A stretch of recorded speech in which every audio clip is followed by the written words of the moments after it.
Okay, we're back with part one, and we're here at Yancy's Automotive in Smithville, Missouri. Part two. Part two. Thank you. Need all the help I could get, believe me.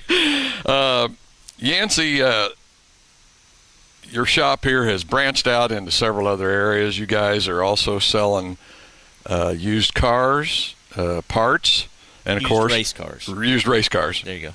I don't want not used car. You don't. Nobody wants a '69 Chevy, but yeah. Well, a few people.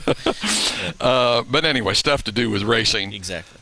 And also, you're also handling Larry Shaw race cars. I guess business-wise, it's just a good idea to cover a lot of areas to help you financially make things work. Yeah, financially, and the way I looked at it, like selling things, like selling the cars. It helps me out. It helps me build a good relationship with Larry Shaw. I used to be a dealer for Jet, and then Larry offered me a good deal, and kind of went with him. And they've been very, very good people. Yeah, very good people. Okay, just to go back just a little bit, I jumped ahead of myself just slightly. But out of high school, you go to work at Bill's Performance Engines, and then Farley Engines, which I know you're going to elaborate on that a little bit because that guy builds some really good stuff. Yeah. And then after that, you get laid off, and you start your own engine shop.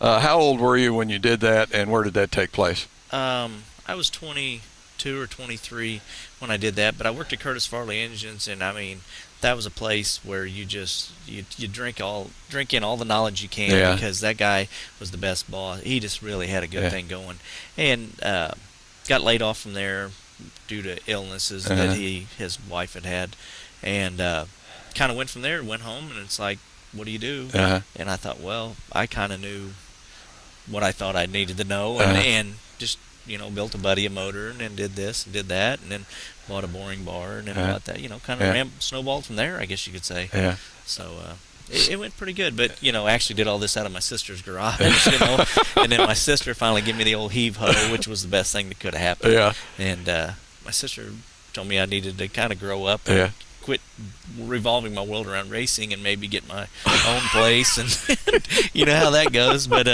yeah, it turned into something a lot bigger than I thought it would. But just really nice. Just for just a second to go back and touch on this Farley engine building shop. Now, my understanding, you said that he built motors for like guys that race at Road America. Is that right? Yep. Road course. Yeah, Toyota Atlantic stuff, Open Wheel 2000, Formula Ford stuff. I mean, pretty much four-cylinder stuff, but really stuff. I mean, it was really. Curtis had it going on. I've never seen a business like that that revolved like that. That so smoothly. Yeah. Have you ever built a four-cylinder? Oh yeah, heck yeah. Not for that kind of stuff. No, I mean for midgets or. Have you? Yep. Oh wow. It's been a while, but I'm not a big sprint car fan, and it seems like the sprint car guys, they want you to be a sprint car engine builder or nothing or something else, and that's fine. That is perfectly fine because there is a knack for being a sprint car engine builder. There's guys that just do that and specialize. Exactly. Yeah. Exactly. That's what seems like the world's coming to now. Yeah, that's true. Specialized. They find a person with a certain knack, and that's what they stick with. Yeah. So. Okay, with you racing at I-35, IMCA a lot, could you give me a brief description of what's the difference between a IMCA motor and a Lakeside motor? 2 years ago, a lot. The IMCA motors were stock block, flat Epicam. You had not a lot of people spending money on lighter crankshafts. Cylinder head work, port work, stuff like that. Whereas nowadays, you're getting guys with bigger lifters and all the other stuff, buying the 40-pound cranks and 39-pound cranks, all that stuff. Whereas a Lakeside motor, was a dart block or bow tie or any aftermarket block with roller cam, pretty much unlimited up to 410 cubic inches. Whereas nowadays, you're getting the IMCA guys doing that. Oh, really? They're catching up. I mean, they really are because they know if I don't spend the money, then the guy next to me will. And these, that's just where it's getting to. Well, now IMCA opened it up to aftermarket blocks. So now the only difference you're going to have between the IMCA motors and the Lakeside motors are the camshaft. And it's getting out of hand. But the thing is too is what people don't understand is you go spend say $8,000 or $9,000 on a good IMCA motor. compared to 3-4 years ago, people were trying to spend $3,000 and $4,000. The $3,000 and $4,000 motor is going to last you 2 years, whereas an $8,000 or $9,000 motor is going to last you probably 5 or 6 years. So in the long run, the better parts you buy are going to last longer. Oh, okay. That's just my opinion. Yeah.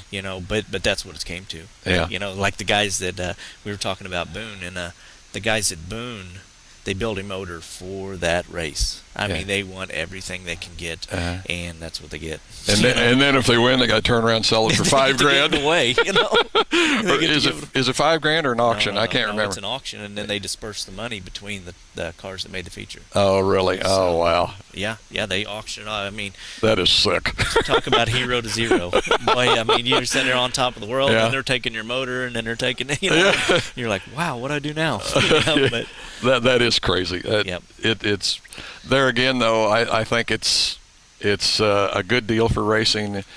IMCA is a good thing. I'm a believer in IMCA because of the claim rule and everything. Everybody thinks you're against it, but yet it kind of does police everything. They got the rules in black and white, and then you got the claim. So hey, if you want to stick your neck out there and have that kind of motor in your car and take a chance, then you're the one making the choice. That's the way it is. I mean, but like you were talking about also about Boone, no, I mean, all that money involved or whatever, man, it's the prestige of winning that race. 100%. I mean, gosh, how much better could you have? 400 and some racers, and you're number one? Yeah, and you have to win the heat race, and you have to be in the top 4 in the A feature out of the first 2. I mean, it's pretty cut and dry. Yeah. I mean, that's the way it is. Yeah. Because, the thing is with Boone, you go up there and you walk through the pits, and there's 150 cars easily capable of winning that thing. Exactly. Just give them the chance. Yeah. And that's what's neat about it. Yeah. It is a terrific race to go to. My wife and I went, I think we've been twice,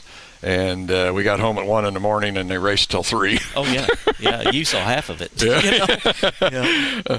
Okay, let's get back to Yancy, the engine builder. Yancy, what's the top priority of an engine builder?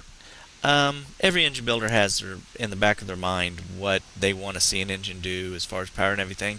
And nowadays, especially with the way the economy is and everything, I've always kind of tried to base mine around reliability due to the fact that, nobody wants to have engine trouble. Nobody, because there isn't no warranty or nothing with this stuff. But still, to save your name or keep face or whatever you want to call it, you try to do everything you can to make sure it's going to last as long as you can.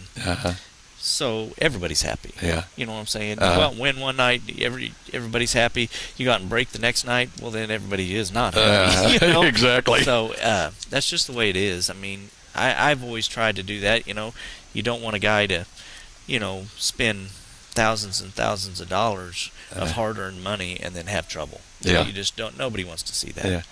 Yeah. Being an engine builder, and I'm sure you see some motors that come back that are not what you'd like to see. What's the biggest mistake racers make with motors? The biggest mistake that racers make with motors are probably lack of maintenance. I would have to say. I mean, I would rather have somebody go out there and over rev an engine than I would have them under rev it, because it's harder on it to under rev it. It's my beliefs, because you're lugging it and that's harder on parts, harder on bearings and everything. But a lot of times racers, they'll have a buddy that wants to help out. And sometimes you just got to watch out. If your engine builder tells you something, then try to stick on that path, and not always is it right to do what somebody else is thinking. But everybody's got their own opinion, and it ain't always true that your engine builder's the smartest. So either way you go. Once again, I want to talk about somebody that really believes in you. And these guys had nothing but kind words, and I think attributed much of their success to Yancy Automotive, and that, of course, would be Leon and Nick Benninger. And boy, what a year they had at Lakeside this year. I'm trying to remember whether it was 12, 14. I think they won 14. 14 features out there, and just seemed like every time I talked to him, why, man, Yancy really builds a great motor. They, I just built a relationship with them as far as being a customer, and I still talk to Leon all the time. But you have certain customers out there. You try to look at them all the best, but boy, they really make your stuff look good. Yeah. Well, folks, as much as I hate to say it, I think we're going to have to wind it up here from Yancy's Automotive in Smithville, Missouri, and that's going to do it.